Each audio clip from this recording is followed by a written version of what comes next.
नमस्कार। पत्रिका टीवी के खास कार्यक्रम में आप सभी का स्वागत है। मैं हूं आपके साथ में राहुल कुमावत। लोकसभा चुनाव नजदीक है। राजस्थान में 2 चरणों में मतदान होना है। 19 अप्रैल और 26 अप्रैल को मतदान होना है।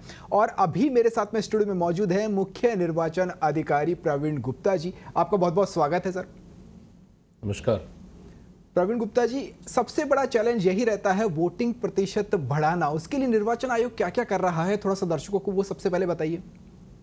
देखिए, पिछले विधानसभा चुनाव 2023 में आपने देखा होगा कि हम लोग एक मिशन लेकर चले थे, मिशन 75, और राजस्थान में हमने 75.42%, उसमें सभी हमारे वर्गों की भागीदारी थी, चाहे 18 से 19 साल के जो 23 लाख युवा मतदाता थे, चाहे वो हमारे दिव्यांगजन हों, चाहे हमारे बुजुर्ग हों, सीनियर सिटीजन्स थे, ट्रांसजेंडर्स हों या महिलाओं की भागीदारी हो, सभी ने अपनी भागीदारी निभाई। और विधानसभा चुनाव में हम लोग ये सभी वर्गों के प्रयासों से और भागीदारी से हम लोग ये मिशन प्राप्त कर पाए थे।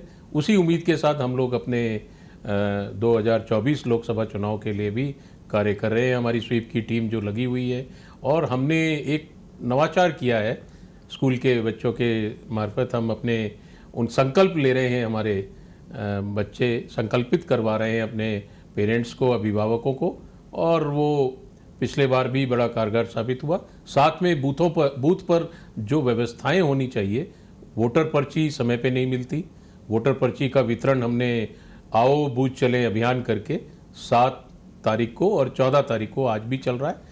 घर घर जाकर हम लोग, और बूथ पर लोग आ रहे हैं, बूथ पर क्या सुविधाएं मिलेंगी गर्मी को देखते हुए सब बताया जा रहा है। तो इस तरह से बूथ पर जो उनको सुविधा मिलनी चाहिए, चाहे छाया, पानी, बैठने की और मेडिकल किट, वो सब उपलब्ध होगा। साथ में हमारे वॉलंटियर्स हैं जो हमारे दिव्यांगजनों के लिए, बुजुर्ग साथियों के लिए वो रहेंगे वहाँ, उनकी मदद करते हैं। वोटर असिस्टेंस बूथ बना हुआ है बूथ के बाहर।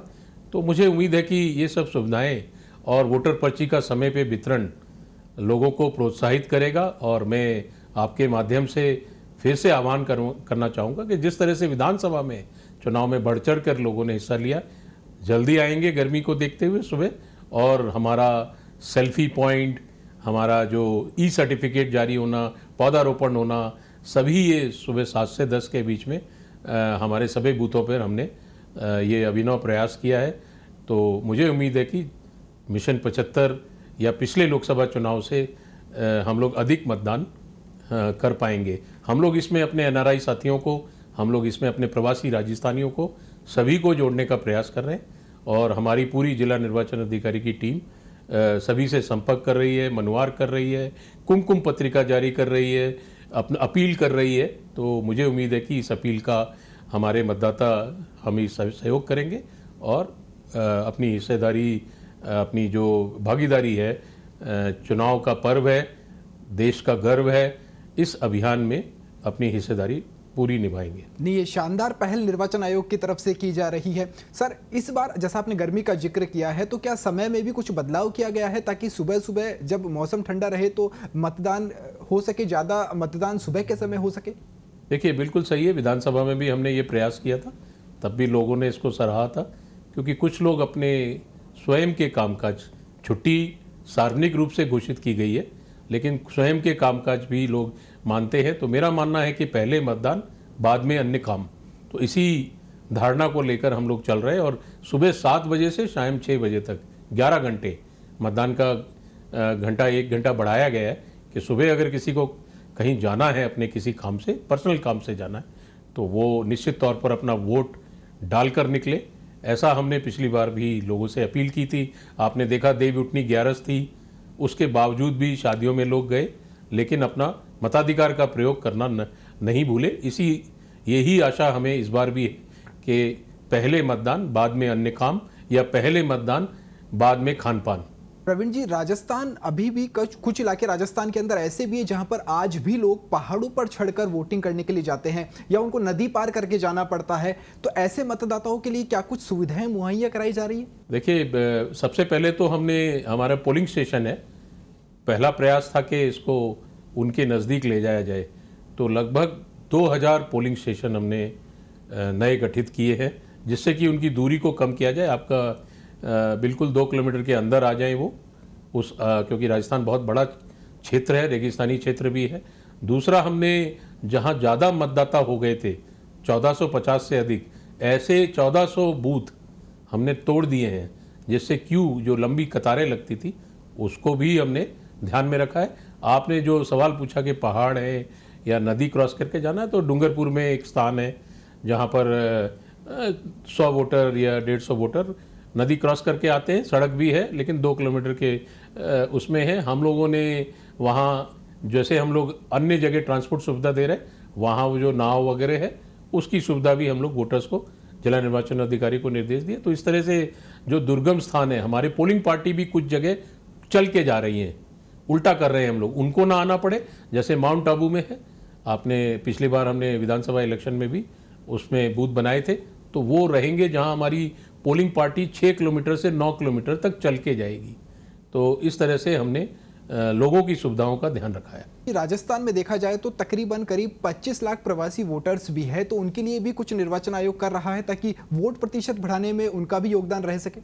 देखिए, चाहे प्रवासी राजस्थानी हो या प्रवासी जो बाहर रह रहे हमारे NRI साथी राजस्थान के, दोनों से हमारे जिला निर्वाचन अधिकारी संपर्क में है। और उस तरह से जैसे मनुहार पत्रिका या कुमकुम जैसे राजस्थान की जो परंपरा है, उसके द्वारा वो व्हाट्सएप ग्रुप बना रखे हैं उन्होंने, वो उनसे आह्वान कर रहे हैं और उनसे लगातार संपर्क में है। और जैसे शादी ब्याह में आते रहते हैं वो, और शादियां भी है, तो उनसे अनुरोध किया है कि आप अपने कार्य के लिए आ रहे हैं तो आप जरूर मतदान के लिए 19 तारीख और 26 तारीख को आप अपने स्थान में आएँ। जैसे हमारे राजस्थान में पाली है, जालौर है, सिवाना है, कुछ सिरोही का इलाका है, कुछ जगह में ज़्यादा लोग प्रवासी राजस्थानी रहते हैं। इसी तरह जो हमारे NRI साथी हैं राजस्थानी, वो भी बढ़ चढ़कर संपर्क में हैं हम लोगों से। उनका एसोसिएशन है, उन्होंने फॉर्म 6A भी भरा है। आगे चल के जो अगर NRI वोटिंग के लिए अगर कुछ प्रावधान होते हैं, तो ऐसे हमारे साथ विधानसभा में भी लोग जुड़े थे। और मुझे उम्मीद है कि इस बार भी ज़्यादा से ज़्यादा संख्या में वो आएंगे। हमारे जिला निर्वाचन अधिकारी, हमारी स्वीप की टीम लगातार प्रयासरत है। प्रवीण जी, ये तो हुई मतदाताओं की बात। अब आचार संहिता उल्लंघन की बात करते हैं, तो अब तक कितने प्रत्याशियों के खिलाफ शिकायतें आई है या फिर उनके ऊपर क्या कुछ कार्रवाई की गई है? क्योंकि आपने जो ऐप बना रखा है सिविजिल शिकायत का जो एप्लीकेशन है, उसके ऊपर लगभग कितनी शिकायतें अब तक आ चुकी हैं या उनका समाधान या किस तरह की कार्रवाई उनके ऊपर की गई है? सिविजिल ऐप है। आपने देखा था कि विधानसभा में 23,000 के लगभग लोगों के सुझाव या शिकायतें पोस्टर बैनर को लेके, लाउड स्पीकर को लेके, शराब को लेके वितरण को, कैश के वितरण को लेकर, या अन्य लोगों को हेट स्पीच या गलत तरह से, तो उसमें हमारे सिविजिल ऐप पे ऑडियो, वीडियो और फोटो डालकर कोई भी मतदाता शिकायत कर सकता है। तो पहली बार मतदाता को एक तरह से हमने एथिकल वोटिंग के लिए, इन्फॉर्म वोटिंग के लिए हमने जागरूक किया है। हमारे ऐसे स्टार परफॉर्मर भी हैं जो हमें शिकायत भेजते हैं, हम लोग उनको बाद में सम्मानित भी करेंगे। हम लोग वो चीज़ डिस्क्लोज नहीं कर सकते, लेकिन ऐसे बहुत से जागरूक नागरिक हैं जो हमें पल पल पे शिकायत भेज रहे हैं और जिसका निस्तारण हम लोग 100 मिनट के अंदर, अभी हमारा 23 मिनट 24 मिनट एवरेज टाइम आ रहा है और 4200 शिकायतें अभी तक हमको प्राप्त हुई। जिस तरह से विधानसभा में 23,000 शिकायतें हमें प्राप्त हुई थी। इसके अलावा जो आपने पूछा कि कोड ऑफ कंडक्ट, आदर्श आचार संहिता जो कैंडिडेट्स पर लागू है, जैसे हेट स्पीच है या कोई एक दूसरे के विरुद्ध आरोप लगाना है, तो स्टार कैंपेनर्स के लिए भी हम लोग उसका भारत निर्वाचन आयोग को भेजते हैं, नोटिस मिलता है। और कैंडिडेट भी अगर कुछ करता है तो हमारे जिला निर्वाचन अधिकारी उनसे 24 घंटे में जवाब लेते हैं और उनको जो भी आगाह किया जाता है कि आगे ये पुनरावृत्ति ना करें। तो इस तरह से हम लोग सभी चीज़ों पर नज़र रखे हुए हैं, चाहे पेड न्यूज़ हो, चाहे फेक न्यूज़ हो। हम लोग सोशल मीडिया पे भी पैनी नज़र रखे हुए हैं। 7 लोगों का हमने टेक डाउन किया है, 7 जगह से गलत पोस्ट हटवाई हैं, 2 जगह FIR लॉन्च की, 1 हमने गिरफ्तार भी किया है। तो जो सोशल मीडिया पे 79 IT एक्ट की धारा 3B के तहत हम लोग का टेक डाउन ऑफिसर भी है और जो ये कार्रवाई करे, हमारी पूरी टीम बनी हुई है MCMC की। तो इस तरह से हम लोग आदर्श आचार संहिता के संबंध में पूरी नज़र रखे हुए हैं। आप भी जागरूक नागरिक बन सकते हैं। सिविजिल ऐप के माध्यम से आप भी कुछ गलत आपके आसपास हो रहा है तो उसके ऊपर शिकायत जाके कर सकते हैं। पत्रिका टीवी भी आपसे यही अपील करता है। प्रवीण जी, ऐसे भी बहुत से लोग हैं जो मतदान करना तो चाहते हैं लेकिन ना चाहते हुए भी वहां मतदान केंद्र तक नहीं पहुंच पाते हैं। जैसे एक एग्जांपल ले तो मेडिकल इमरजेंसी बहुत से लोगों की होती है। राजस्थान बहुत बड़ा है, बहुत से हॉस्पिटल्स के अंदर लोग रहते हैं, उस समय एडमिट रहते हैं, उनके परिजन रहते हैं, मरीज एडमिट है, तो वो लोग वोट नहीं कर पाते हैं उस समय। तो उनके लिए भी क्या कुछ प्रयास किए जा रहे हैं कि वो भी मतदान केंद्र तक पहुंचे, या भविष्य के इसके अंदर भी कुछ सुधार या सुविधा उनको मुहैया कराई जा सकती है? देखिए, ये जो आपका प्रश्न है, अभी ये मैं बताना चाहूँगा, जो चुनाव आयोग ने नवाचार किया है होम वोटिंग का है, जिसमें हम लोग 40% जो दिव्यांगता है और जो हमारे सीनियर सिटीजन्स हैं, बुजुर्ग साथीगण हैं, जो 1952 से वोट डाल रहे हैं, कुछ लोग सेंटिनेरियन वोटर्स हैं हमारे पास, तो वो लोगों को, उन ऐसे लोगों के लिए हमने घर पे वोटिंग की व्यवस्था की है। जो आपने बताया वो भी उसी में आते हैं। कई बार उनको अस्पताल में रहना पड़ता है या कई बार वो बेड रिडन होते हैं, तो ऐसे लोग अगर घर पे मिल जाते हैं तो हम लोग 2 बार उनके पास घर पे जा रहे हैं। तो मुझे कहते हुए ये खुशी है कि हम लोग इस बार भी 77,000 होम वोटिंग से वोट डलवा रहे हैं। पहले फेज के जिलों में अब तक 37,000 लोग वोट डाल चुके हैं, जो कि पिछले लोक विधानसभा चुनाव के बनस्पत 17,000 वोट ज़्यादा है, जबकि ये 85 साल से ऊपर वालों का लिया था। उस समय 80 साल का आयोग का निर्देश था।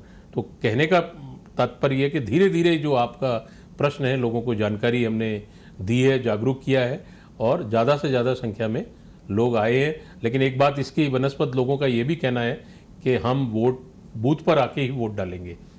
हम लोग वोट डालते आ रहे हैं, 1952 से कई मतदाता ऐसे हैं जो वोट डाल रहे हैं, तो वो प्रोत्साहित करते हैं। वो हमारे लिए हमारे ब्रांड एम्बेसडर हैं, हमारे युवा पीढ़ी के लिए मार्गदर्शक हैं, जो प्रेरणा देते हैं गांव-गांव में कि वो उन्होंने एक भी वोट आज तक नहीं छोड़ा।